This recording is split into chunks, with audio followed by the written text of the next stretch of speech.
अस्सलामुअलैकुम। Welcome to हंसी TV. सरदार ने साइकिल चलाते हुए आदमी को टक्कर मार दी। आदमी गुस्से से बोला, देखकर नहीं चला सकते? सरदार, गुस्सा ना करो पाजी, आप बहुत खुशकिस्मत हो।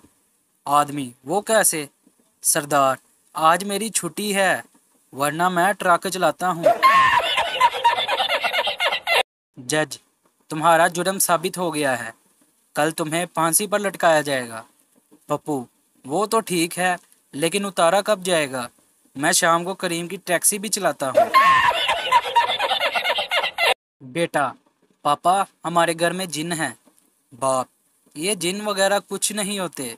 बेटा, पापा नौकरानी कहती है हमारे घर में जिन है। बाप, सामान पैक करो। बेटा, क्यों पापा? बाप, अबे हमारे घर में कोई नौकरानी ही नहीं है। तो अगर आपने अभी तक हमारे चैनल को सब्सक्राइब नहीं किया तो जल्दी से हमारे चैनल को सब्सक्राइब कर दें ताकि हमारी आने वाली हर नई वीडियो आप तक पहुंच सके।